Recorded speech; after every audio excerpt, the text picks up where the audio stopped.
Well, good afternoon, everyone. Welcome to the Koochiching Board of Commissioners meeting for Tuesday, June 20th, 2023. Would you help me open with the Pledge of Allegiance, please? I pledge allegiance to the flag of the United States of America and to the republic for which it stands, one nation, under God, indivisible, with liberty and justice for all. Thank you, everyone, and welcome. First item up for business is to approve the proposed agenda with additions and or deletions. I don't believe we have any of either this time. Do not. So we would accept a motion to accept the current agenda. I will make that motion. Thank you, Commissioner Roach. A second. Thank you, Commissioner. Any discussion on the agenda? Hearing none, I'll call the question. All those in favor signify by saying aye. Aye. Aye. Opposed? And motion carries. Thank you. Next up is to approve the minutes from the June 13th, 2023 regular meeting. I'll make the motion. Thank you, Commissioner McIntyre. No second. Thank you, Commissioner Hill. Any discussion on the minutes? Hearing no discussion, I'll call the question. All those in favor signify by saying aye. Aye. Aye. Opposed? And motion carries. Next up is to consider approval of the jail project approval matrix.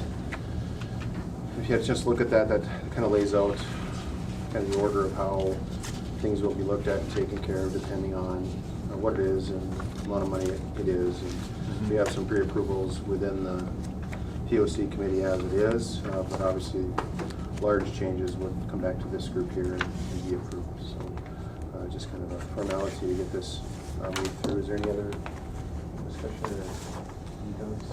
Not really, except that there are a couple of options too where Dean and Trent would get together and make the decision if, for a change order, if it's no more than $30,000 and within our budget, then Dean and Trent could make that decision. And that is, of course, so as not to slow down the project. And they are aware of this, yeah. Well, yeah. And they are aware of this responsibility. They're okay with it too, so. I'll make that motion. Thank you, Commissioner Roach. I'll second. Thank you, Commissioner McIntyre. Any discussion? See, they're drilling outside, so that's Good work. getting some preliminary stuff done, and probably by the end of this week they have, I think, 20 or 24 holes to put in the ground, so gonna get them an underground map anyways. So, any other discussion? Hearing none, I'll call the question. All those in favor signify by saying aye. Aye. Aye. Opposed? And motion carries. The next up is consider approval of the American Rescue Plan expenditure. You'll see for the Burchell Fire Department is item number 4 is a purchase of a 2005 International tanker. Diesel as desired. Is it the city of Bagat was going to get rid of this? World, excuse me. Yeah, World. And they needed some upgrading. I think they're upgrading from an 1873 gas jobby. So this here is pre-def, desirable for many people. And it was a great price, and it's going to be an upgrade to their fleet. So and that expenditure would be out of the American Rescue Plan funds that were received. Also with you have a balance sheet of the expenditures and the remaining balance. So.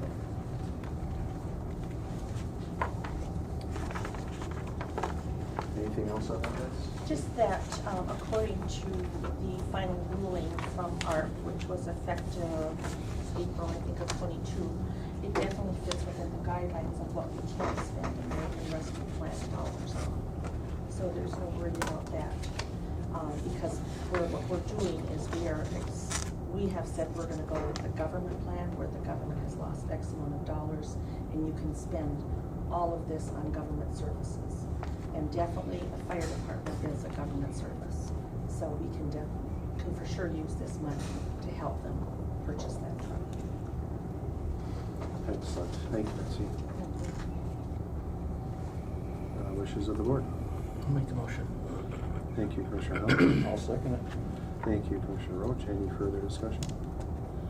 Well, I seen their new fire truck. They did have a newer fire truck that they had purchased and kind of got some upgrades and updates on it out there. Concon meeting, Destry and I were at here a couple of months ago now, or a month ago or so. Nice truck, yeah. It's going to suit them good. They're going to have the foam on it and have a heater on it so they don't freeze the pumps up and stuff like that. So that's a good deal. This add to that. So, anything else? Anyone? Hearing none, I'll call the question. All those in favor then signify by saying aye. Aye. Aye, opposed, and motion carries. Thank you. Next up is to consider adoption of resolution for our state capital budget bond request. I think. If I may, Mr. Chair? Yes. So, the bond request we had to have in by last Friday, June 16th. We have until October to make any adjustments to our bond request. I can't make them myself this time, or we can't make them ourselves, but we can turn in, I'm working with the coordinator, and if we do have changes, we can ask her to make the changes. So it's no problem until October if any of this changes. Okay. And so we've been working with Kent, with ICS, to come up with what would be a good thing for us to try to get money from the state to help us with on all these projects that we have going on. And Kent did come up with this, and you have this in your packet. And it talks about the 2024 state capital budget request. And the total that he had come up with is $1,794,000, of which the state would give us half of that, and then we would have to have committed funds for the other half, which we do at this point. And when I entered everything into the system automatically it figures an inflation rate. So it did jump to 1.937 million from the estimated 1.794. But I couldn't put in the request unless I let that happen. So, and that's a common thing with the state bond request for that to happen. So you do have the bond request attached also in your packet for review. I'm not sure how much more you want me to go through, or do you want to go through? Well, this is just with all the expenditures with the existing campus and new jail that needs to be erected here next door.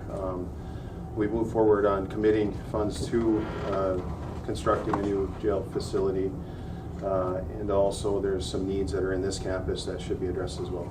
This campus here isn't getting any younger. It's probably at close to the 40-year mark. So some of the heating and cooling systems, if you don't notice the air conditioners hanging out of the windows, that's not ideal to do that. I think there's probably over 20 window air conditioners on the end of the old part of the courthouse. The potential is some of this funding could potentially help, or at least stretch out the funding that we do have to use to maybe get some of those improvements done, as well as doing some parking lot improvements, and then kind of demolishing the highway department building over there, which is, if anyone's been in there, it's stairways and elevator, really not ADA compliant, and is an inefficient building. And to reconstruct that building is honestly more than what it would cost to build a new building, believe it or not. So that has been researched and looked into, as well as some parking lot upgrades out on the main area here, and then to include the area to the east. So this is where if you want to call it the new jail facility, would be to our east over here, where they're kind of drilling over there.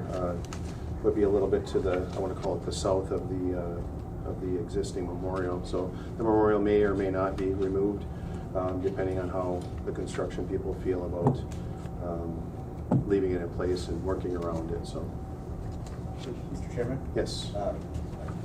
I believe, just from being part of that jail committee, that memorial would be relocated if need be, not removed. Right. So the memorial's still going to be out there. Yeah, it'll still be, if it is removed, it'll be replaced in the same condition that it was removed in. And if there happens to be, it's kind of a tricky thing, because it's all tied together, so we have to be careful with it. So there's some funding set aside to remove the plaques and memorials. Obviously, this man can be repoured and reformed. That's not the big deal. But the biggest thing are the other memorials themselves, and getting those preserved so we can either reset them, and we don't want to have to repurchase those, or if we don't have to. So we're going to be extremely careful with that. And I think too, Attorney Glosky, with all the construction that's going to be going on out here, it's probably safer to get them off-site, or at least in storage for a short time, just so we can make sure that they don't get wrecked or broken or something like that, so. But anyway, back to this. Yes, so, This, Mr. Chair, the final piece to submitting the bond request to the state is to have a resolution adopted by the board regarding the bond request. so, and obviously, the bond request is as much as this jail is gonna cost, but every little bit helps. And it's better to ask for something reasonable than something unreasonable, so I think that this is a reasonable request for the state, stated in this resolution, so, anything to add on it? I don't think so, unless you want the resolution read, but I think everybody can read it themselves. Yeah, anybody want me to read the resolution? I certainly can. Okay, we'll move forward, knowing that everybody has looked at it and understands a little bit what it's about. So it's just looking to supplement some of the county's funding with some state bonding funding. So with that, I will accept a motion to approve this resolution. I'll make a motion. Thank you, Commissioner Roach. I'll second. Thank you, Commissioner Hill. Any discussion? Mr. Chair, one thing that may be interesting to read is though, so that everybody knows, is that the Koochiching County Board of County Commissioners supports the project to remove the county administration building, which is the old highway building over here, remove existing coal bunkers. There's a large fuel oil tank under the parking lot, remove an underground tunnel system including abandoned law enforcement pistol range and bomb shelter, and the affected area would be repurposed to additional parking and improve access to existing buildings. Yeah, that's something. I bet you didn't, everybody didn't realize how much stuff is down there underneath Yeah. the parking lot. Well, the fuel tank in the ground is a concern always. So. Any other discussion? Hearing none, I'll call the question on the resolution. All those in favor signify by saying aye. Aye. Aye. Opposed? And motion carries. Thank you. Next up is to honor the 2023 Koochiching County Farm Family. Please come on up. We really appreciate. I'm going to read some of this here, if you don't mind.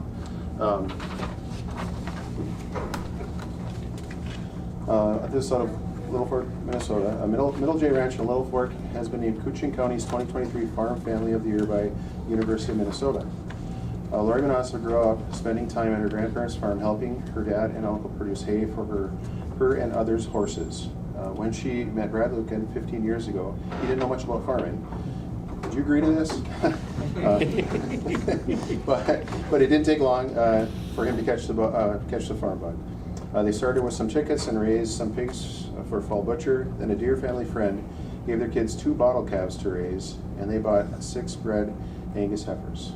Close to a decade later, Lori and Brad now manage a herd of approximately 50 at Middle J Ranch, aptly named for the shared middle initial of everyone in the family. Their cow-calf operation consists of registered black Angus and Hereford bulls, from which they keep the heifers to grow the herd and sell the steers. They produce their own hay and sell the extra, a good portion of which is still cut from the family farm of Lori's childhood. Brad and Lori take care of the day-to-day feeding, animal care, bookwork, etc. Their children, Hannah and Jesse, Logan, Emily, and Abby and Brady, all grew up loving ranch life and come to help when needed. Lori's dad, Merv, heads up the hay production and equipment maintenance. They also have several other family members and friends that lend a helping hand. Brad and Lori say they feel truly blessed to have so many willing to help them. Lori has been an EMT on the Little Fork Ambulance Service for 19 years. Between their full-time jobs and taking care of the ranch, Lori and Brad like to spend time helping others, fishing, hunting, or spending time at the shack and lake. The 2023 families will be officially recognized in a ceremony Thursday, August 3rd at the annual Farm Fest near Redwood Falls, Minnesota. Honored families are chosen, 1 per county, by local University of Minnesota Extension committees based on their demonstrated commitment to their communities and to enhancing and supporting agriculture. And with that, congratulations, Farm Family of the Year, Thank you. Lori and Brad. I really appreciate it. We do have a flag here that we can present.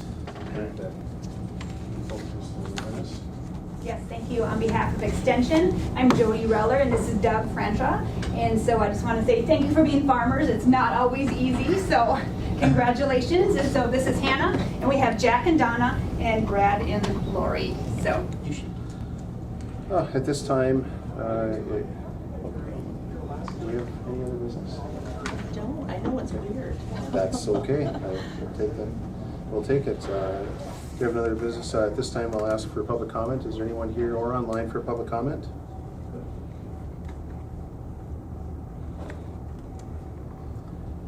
Hearing no public comments, I will accept a motion to adjourn. I'll second. Thank you, Commissioner McIntyre. Thank you, Commissioner Hell. Any discussion on adjourn? Hearing none. All those in favor of adjournment, say aye. Aye. Aye. Opposed? And motion carries. We are adjourned.